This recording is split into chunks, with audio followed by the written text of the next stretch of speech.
Friends, ఈ మధ్య petrol బంకుల దగ్గర క్యూలు చూస్తుంటే ఏమనిపిస్తోంది? అసలు పెట్రోల్ ధరలు ఎందుకు ఆకాశాన్ని తాకుతున్నాయి? దీనికి ప్రధాన కారణం ఇరాన్ మరియు ఇజ్రాయెల్ మధ్య జరుగుతున్న యుద్ధం.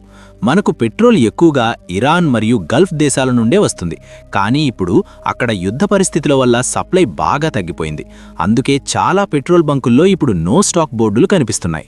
ఒకవేళ ఇరాన్ గనుక సముద్రంలోని అత్యంత కీలకమైన స్ట్రెయిట్ ఆఫ్ హోర్ముజ్ అనే మార్గాన్ని బ్లాక్ చేస్తే పెట్రోల్ సరఫరా పూర్తిగా ఆగిపోయి ధరలు ఊహించని స్థాయికి పెరిగిపోతాయి. కొన్ని రోజులు ఇదే పరిస్థితి కొనసాగితే పెట్రోల్ కొట్టించాలన్నా సరే మనం చాలా ఇబ్బందులు పడాల్సి వస్తుందేమో అనిపిస్తుంది. ఎందుకంటే ఈ రోజు ప్రపంచంలో చిన్న మెషిన్ నుండి పెద్ద మెషిన్ వరకు ఏదో ఒక రకంగా పెట్రోల్ లేదా డీజిల్ మీద ఆధారపడి ఉన్నాయి. మన వాహనాలు, ట్రక్కులు, విమానాలు, ఫ్యాక్టరీలు, జనరేటర్లు ఇవన్నీ పెట్రోలియం నుండి తయారైన ఇంధనంతోనే నడుస్తాయి. అందుకే పెట్రోల్ ధర పెరిగితే మిగిలిన వస్తువుల ధరలు కూడా పెరగడం మొదలవుతాయి. అంటే దేశంలో ధరల పెరుగుదల వెనక ఈ పెట్రోల్ పాత్ర చాలా పెద్దది. బహుశా మీకిది తెలిసి కొంచెం ఆశ్చర్యం కలగవచ్చు. కొన్ని దేశాల్లో భారత్తో పోలిస్తే పెట్రోల్ చాలా తక్కువ ధరకే లభిస్తుంది. ఉదాహరణకు దుబాయ్ వంటి దేశాలను తీసుకుంటే అక్కడ పెట్రోల్ ధర మన దేశం కంటే చాలా తక్కువగా ఉంటుంది. అసలు ఇలా ఎందుకు జరుగుతుంది? పెట్రోల్ ఎలా తయారవుతుంది? మరియు అది మన దగ్గరికి వచ్చేసరికి ఇంత ఖరీదుగా ఎందుకు మారుతుంది? ఈ రోజు వీడియోలో మనం మొదటి నుండి చివరి వరకు పెట్రోల్ తయారయ్యే పూర్తి ప్రక్రియను చాలా సరళమైన భాషలో అర్థం చేసుకుందాం.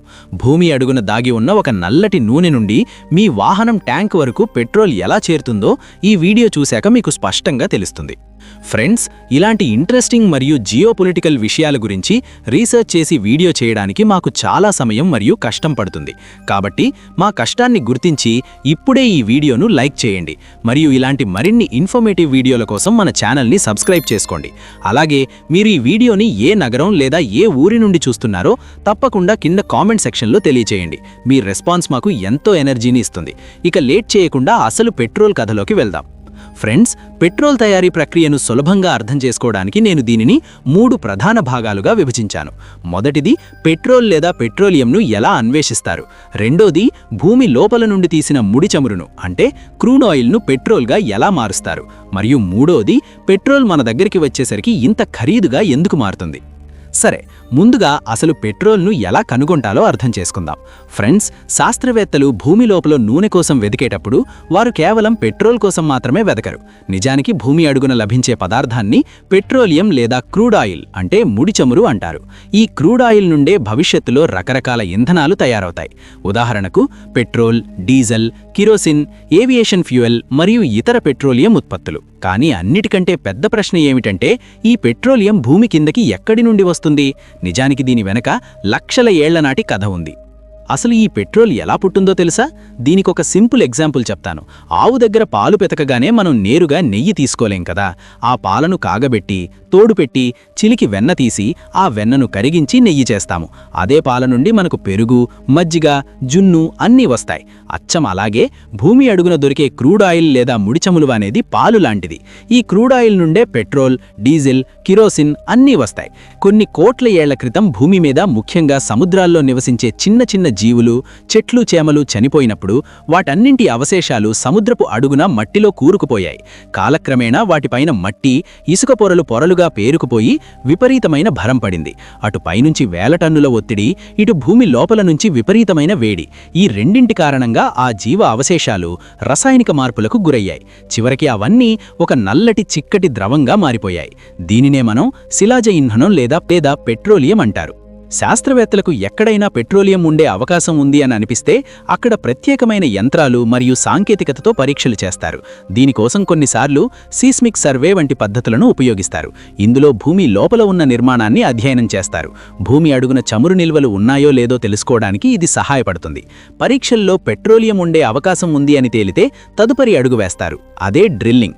ఇప్పుడు ఆ ప్రదేశానికి పెద్ద పెద్ద డ్రిల్లింగ్ యంత్రాలను పంపుతారు. ఈ యంత్రాలు భూమి లోపలికి లోతైన రంధ్రాలు చేస్తాయి. కొన్నిసార్లు ఈ డ్రిల్లింగ్ వేల మీటర్ల లోతు వరకు జరుగుతుంది. డ్రిల్లింగ్ చేస్తున్నప్పుడు చమురు నిల్వలు దొరికితే అక్కడి నుండి క్రూడ్ ఆయిల్ అంటే ముడి చమురును పైపుల ద్వారా భూమిపైకి తీసుకువస్తారు. అయితే భూమి నుండి బయటకు వచ్చే ఈ నూనె నేరుగా వాడుకోవడానికి పనికిరాదు. ఇది నల్లగా, చిక్కగా మరియు రకరకాల పదార్థాల మిశ్రమంగా ఉంటుంది. అందుకే దీనిని రిఫైనరీకి పంపిస్తారు. ఇప్పుడు పెట్రోల్ తయారీలో అత్యంత ముఖ్యమైన దశ మొదలవుతుంది. ఫ్రెండ్స్, రిఫైనరీలో క్రూడ్ ఆయిల్ను ఉపయోగించి ఉపయోగకరమైన పదార్థాలుగా మార్చే ప్రక్రియను రిఫైనింగ్ అంటారు. ఈ ప్రక్రియలో అత్యంత కీలకమైన భాగం ఫ్రాక్షనల్ డిస్టిలేషన్. ఇందులో క్రూడ్ ఆయిల్ను ఒక పెద్ద టవర్లో వేస్తారు. దీనిని డిస్టిలేషన్ కాలమ్ అంటారు. మొదట క్రూడ్ ఆయిల్ను చాలా ఎక్కువ ఉష్ణోగ్రత వద్ద వేడి చేస్తారు. వేడి చేసినప్పుడు అది మెల్లగా ఆవిరిగా మారడం మొదలవుతుంది. ఈ టవర్ లోపల వేరవేర ఎత్తులలో వేరవేర ఉష్ణోగ్రతలు ఉంటాయి. ఎందుకంటే పెట్రోలియంలో ఉన్న ప్రతి పదార్థం మరిగే ఉష్ణోగ్రత వేరవేరేగా ఉంటుంది.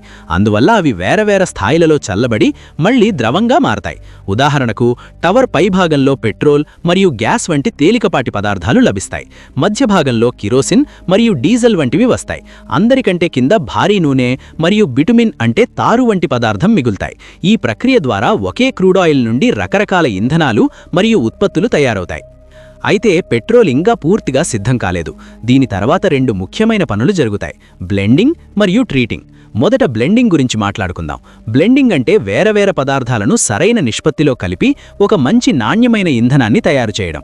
ఉదాహరణకు పెట్రోల్లో వేరవేర గ్రేడ్లు ఉంటాయి. ఇవి వేరవేర ఇంజిన్లకు అనుకూలమైనవి.